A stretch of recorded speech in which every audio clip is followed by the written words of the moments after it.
ദിവസം മഹാനായ സയ്യിദുനാ ബിലാലുൽ മുഅദ്ദിൻ റളിയല്ലാഹു മഹാനവറുകൾ മറ്റൊരു സ്വഹാബിയായ അബൂദർ റളിയല്ലാഹു അൻഹു വിളിച്ചു. ഒരു വിളി. എന്താ വിളിച്ചത്?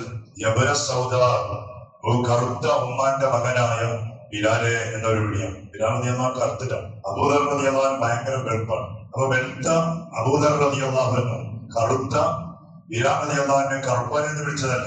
മോ കറുത്തിട്ടാകുമ്പോ അപ്പൊ അതിന്റെ ഉമ്മ കറുപ്പന്നെ. അപ്പൊ ഉമ്മനെ കുട്ടി വിളിച്ചതാണ്. കറുത്ത ഉമ്മാന്റെ മോനായ ബിലാലെ എന്ന് വിളിച്ചിട്ടാകുമ്പോ ബിലാൽ റളിയല്ലാഹുവിന്റെ മനസ്സ് കൊടുത്തു. ജപാനുണ്ട് കൈകൊണ്ട് തട്ടിയാൽ ചിലപ്പോൾ അത്ര വേദന ആവില്ല. നാവ് കൊണ്ട് ഒരാൾ ഒരു വേദനിപ്പിച്ച, ഒരാള് പ്രയാസപ്പെടുത്തുന്ന ഒരു വാക്കോ സംസാരമോ എന്തെങ്കിലും വന്നാൽ മരിക്കുന്നവരെ അത് നടക്കൂല. ഇപ്പോഴും മനസ്സിലേക്കാവും എന്റെ മോൻ അങ്ങനെ പറഞ്ഞിരണ്ട, അങ്ങനെ കുറ്റം പറഞ്ഞിരണ്ട, ഇങ്ങനെ പറഞ്ഞോളാം. അപ്പൊ ബിലാൽ റളിയല്ലാഹുവിന്റെ മനസ്സ് കൊടുത്തു. കരഞ്ഞോന്നാ. ചെറിയ മക്കള് കരയുമ്പോൾ കരഞ്ഞുപോയി. എന്നിട്ടോ തിരിച്ചു പറയാനോ കുറ്റം പറയാനോ ഒന്നും നിൽക്കാതെ നേരെ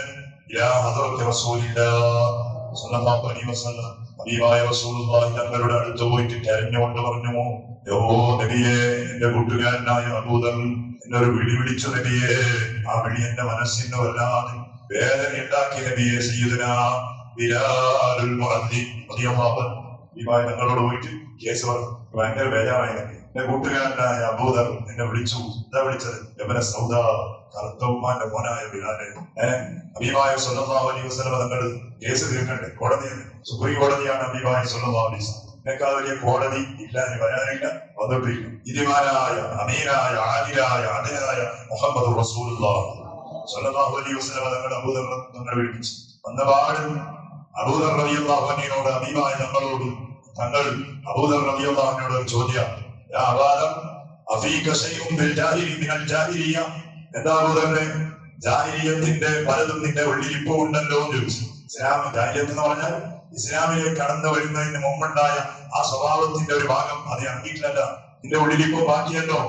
അഫീക അംറും മിനൽ ജാഹിലിയ്യ, ജാഹിലിയ്യത്തിൽപ്പെട്ട കാര്യങ്ങൾ നിന്റെ ഉള്ളിൽ ഇപ്പോഴും ഉണ്ടോ അബൂദറെ? സയ്യിദുനാ അബൂദർ റളിയല്ലാഹു അൻഹുവിനോട് ഹബീബായ തങ്ങളുടെ ചോദ്യം വെച്ചിട്ടാകുമ്പോ അബൂദർ റളിയല്ലാഹു അൻഹു ബിലാൽ തങ്ങൾക്ക് അതിനേക്കാൾ വലിയ ബേജാണ് ബിലാൽ തങ്ങൾക്ക്. റസൂലുള്ളാഹി ചോദിച്ചു, ജാഹിലിയ്യത്ത് നിന്നിലുണ്ടോ? ജാഹിലിയ്യത്ത് എന്ന് പറഞ്ഞാൽ ഇസ്ലാമിലേക്ക് വരുന്നതിന് മുമ്പുള്ള കാര്യം. ഈ ജാഹിലിയ്യത്ത് എന്ന് പറയുമ്പോൾ 2 ദിവസം മുമ്പ് ഞാനൊരു വാത് കേട്ടു. ഞാൻ കേട്ടല്ല, എന്റെ പുരക്കാർ കേട്ടത്. അപ്പൊ ഞാൻ അത്ഭുതപ്പെട്ടു പോയി. പുരക്കാർ കേട്ട ഒരു വാദം. അങ്ങനെ പോകുമ്പോ വാത് കേട്ടിട്ടുണ്ട്. കേട്ടൊരു വാദിന്റെ അവസാനം എന്നോട് പറഞ്ഞു, ഭയങ്കര നല്ല വാദല്ലേ ഈ വാദം. ഏതാണ്? എന്റെ ഇടയ്ക്ക് ഞാൻ പറഞ്ഞു ചങ്ങായിന്റെ വാദം. എന്റെ ഇടയ്ക്ക് ഒരു വെള്ളിയാഴ്ച ഞാൻ പറഞ്ഞു അതങ്ങായിന്റെ വാദം. അപ്പൊ അതില് ഈ ഒരു വിഷയമുണ്ട്, ജാഹിലിയ്യത്തിന്റെ ഒരു വിഷയം. ഞാൻ സാന്ദർഭികമായിട്ട് പറയാം. മഹാനായ ബീബി ഉമ്മു സലീമ റളിയല്ലാഹു അൻഹ, മുസ്ലിം റളിയല്ലാഹുവിനെ പെൺകെട്ടാൻ വേണ്ടിയിട്ട്, അതായത് കല്യാണം കഴിക്കാൻ വേണ്ടിയിട്ട് ഒരുപാട് പുതിയാപ്പിളമാർ വരുന്നു. അപ്പോ അയാൾ പറയുന്ന വാദാണ്. അപ്പൊ വന്നപ്പോ എല്ലാരെയും ഉമ്മു സലീമ റളിയല്ലാഹുവിനെ റിജക്ട് ചെയ്യാം. അങ്ങനെ അബൂതൽഹ റളിയല്ലാഹു അൻഹു, മുസ്ലിം അല്ലാത്ത അബൂതൽഹ, ഭയങ്കര സൂപ്പർമാനാണ്, ഭയങ്കര കാണാൻ ഭയങ്കര അഴകുള്ള വലിയ മക്കയിൽ വലിയ പണക്കാരനായ അബൂതൽഹ റളിയല്ലാഹു ഇപ്പൊ പറയാം. അപ്പോ പെൺകെട്ടാൻ വേണ്ടിട്ട് ഉമ്മു സലീമ റളിയല്ലാഹു അടുത്തു വന്നിട്ടാകുമ്പോ ഉമ്മു സലീമ റളിയല്ലാഹു അൻഹു അബൂതൽഹയെ റിജക്ട് ചെയ്യാൻ കാരണം എന്താ അറിയോ?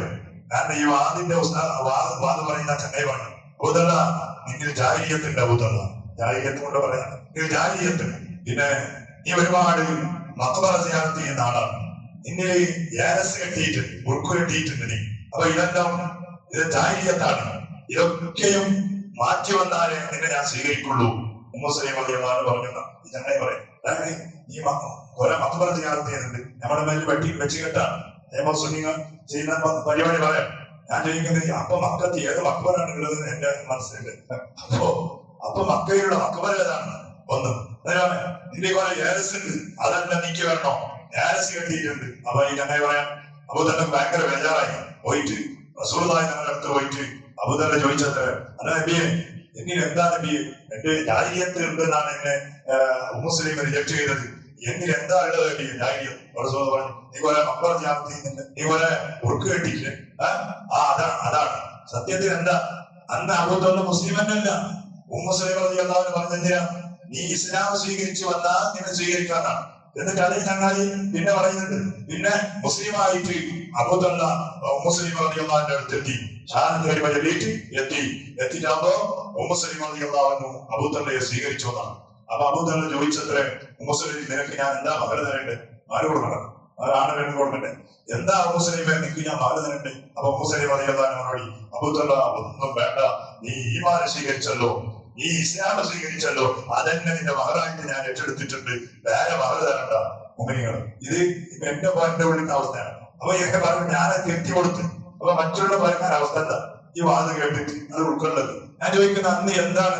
അന്ന് അബൂതല്ല മുസ്ലിം തന്നെ അല്ല, മുസ്ലിം ആവുന്നതിന് മുമ്പാണ് പെണ്ണ് കെട്ടാൻ വേണ്ടിട്ട് പോയത്. ആരെ? മുസ്ലിം അള്ളാഹുവിനെ. അപ്പോഴാണ് റിജക്ട് ചെയ്തത്. എന്തിന്റെ പേരിൽ? മുസ്ലിം അല്ലാത്തതിന്റെ പേരിൽ. ഇപ്പോ വാതിൽ അതിനെ ലേറ്റസ്റ്റായി മാറ്റി എന്ന് നമുക്ക് കെട്ടാം. അന്ന് മഹ്റമുണ്ടോ? മക്കയിൽ മഹ്റുണ്ടോ? അന്നത്തെ ഉൾക്കേടാണ്. അന്ന് കെട്ടുന്ന ഏലസേതാണ്. അന്നത്തെ വിഗ്രഹങ്ങളുടെ പേരുകൾ എഴുതി കെട്ടിയ ഏലസുകളായിരുന്നു. ഇപ്പൊ ഞങ്ങളുടെ കുടുംബത്തിൽ ആരെങ്കിലും ഉറപ്പുണ്ടെങ്കിൽ അത് എടുത്തിട്ട് ഇങ്ങനെ ടെസ്റ്റ് ചെയ്ത് നോക്കാം. അതിന് എന്തായിരിക്കും? ഖുർആന്റെ ആയത്താണ്, ഖുർആനിന്റെ ആയത്തുകളാണ്. ഒരുപാട് അഭിമായ സ്വല്ലല്ലാഹു അലൈഹി വസല്ലം തങ്ങൾ ശൈത്താനിന്റെ ബുദ്ധിമുട്ട് നീങ്ങി കിട്ടാൻ വേണ്ടിയിട്ട് പഠിപ്പിച്ച ദിക്റുകളാണ്. സുബ്ഹാനല്ലാഹ്. അതും ഇതും ഒരുപോലെയാണോ? അതും ഇതും ഒരുപോലെയാണ്? ജാഹിലിയ്യത്തിലാണോ? ആ രൂപത്തിലൊക്കെ മനുഷ്യന്മാര് വസ്വാസാക്കുന്ന രൂപത്തിലുള്ള ഒരുപാട് പ്രഭാഷകന്മാരാണ്. അവരുടെ ശബ്ദവും അവരുടെ ശൈലിയും അവരുടെ അവതരണവും കേട്ടിട്ട് ആളുകളൊക്കെയും ഇരുന്ന് കേട്ട് നീച്ചതാണ്. അവരെ കേട്ട് പിന്നെ അതേ അവതരണ ശൈലിയിലേക്ക്, അതേ വിശ്വാസത്തിലേക്ക് ആളുകൾ എത്തിപ്പെടുന്ന ഒരവസ്ഥ. ഞാൻ പറഞ്ഞ ഈ ജാഹിലിയ്യത്ത് പറഞ്ഞതാ. ജാഹിലിയ്യത്ത് സയ്യിദുന അബൂദർ റളിയല്ലാഹു അൻഹുവിനോട് ഹബീബായ സ്വല്ലല്ലാഹു അലൈഹി വസല്ലം നിങ്ങൾ ചോദിച്ചു, ഓ അബൂദറെ, നിന്നിൽ ജാഹിലിയ്യത്തുണ്ടോ? അവൻ ഈമാനില്ല എന്നല്ല, പിന്നെയോ ഇസ്ലാമിലേക്ക് കടന്നു വരുന്നതിന് മുമ്പ് നിന്റെ കൽബിന്റെ ഉള്ളിലുണ്ടായിരുന്ന സ്വഭാവം, ആ സ്വഭാവത്തിന്റെ ചിലത് നിന്റെ ഉള്ളിൽ ബാക്കിയുണ്ടോ? അബൂദറിനെ ഉള്ളത് കൊണ്ടല്ലേ നിന്റെ കൂട്ടുകാരനായ ബിലാലിനെ കുറിച്ച് നീ അങ്ങനെ പറഞ്ഞത്?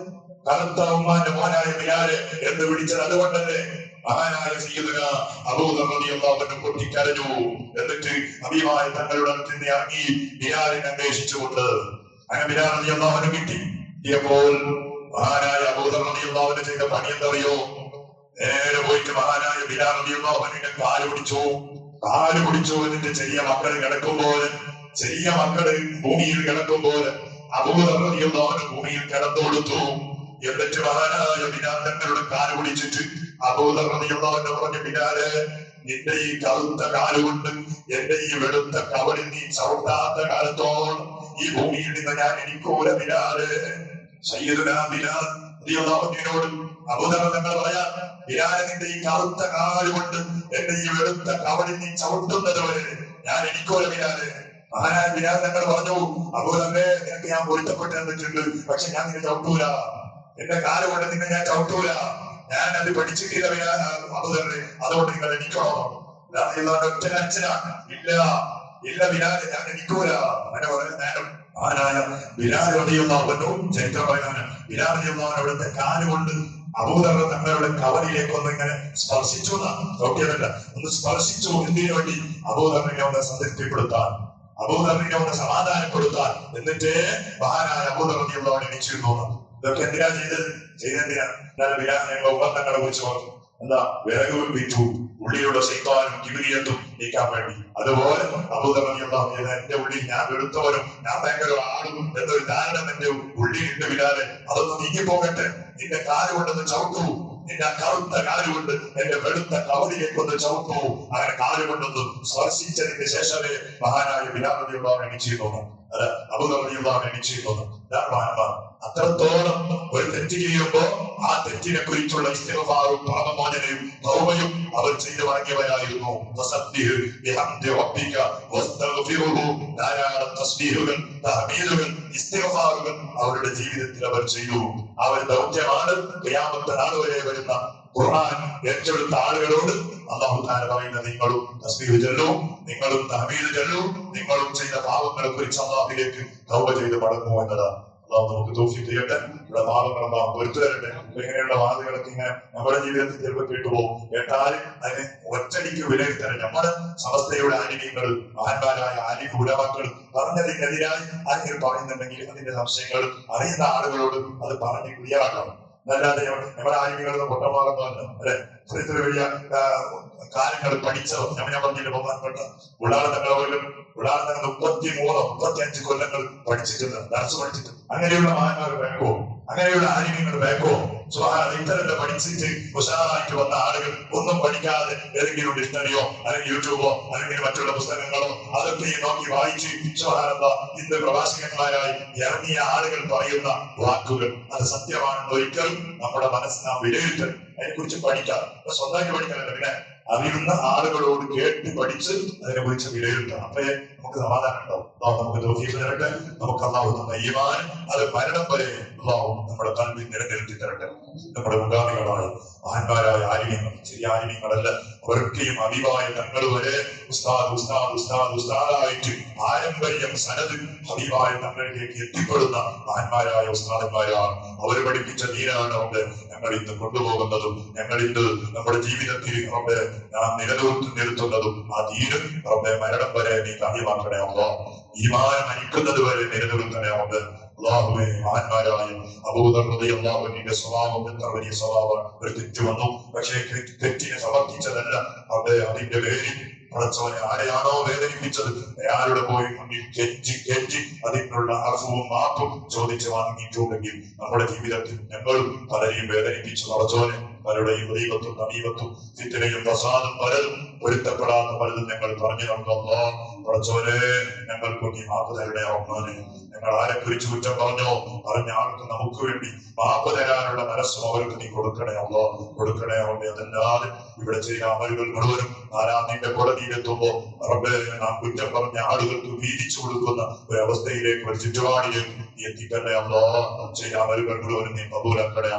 ഒരുപാട് ആളുകൾ പല രൂപത്തിലുള്ള ബുദ്ധിമുട്ടുകളും ബേജാറുകളും പറഞ്ഞിട്ട് ആരൊക്കെ വേണ്ടി വസിയത്ത് ചെയ്തവരുണ്ടോ, ആരൊക്കെ ഞങ്ങളുമായി സദസ്സിലുള്ളവരുമായി വസിയത്ത് ചെയ്തിട്ടുണ്ടോ അവരുടെ സർവ്വ പ്രയാസങ്ങളും നീക്കി കൊടുക്കണേ ബേജാറുകളും വെച്ചടേ എപ്പോഴും നമ്മുടെ പള്ളിയുടെ ജമാഅത്തിൽ വന്നിരുന്ന പലരും സുഖമില്ലാത്തതിന്റെ പേരിൽ വീടുകളിൽ കഴിയുകയാണ് പടച്ചോനെ.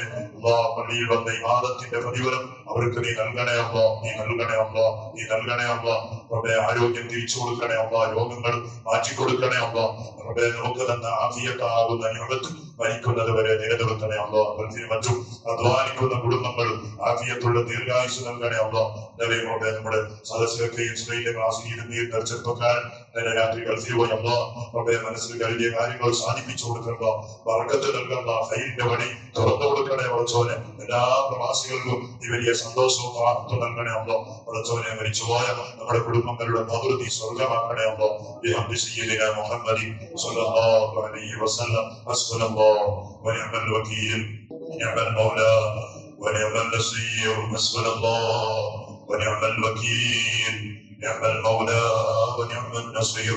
حسبنا الله ونعم الوكيل نعم المولى ونعم النصير.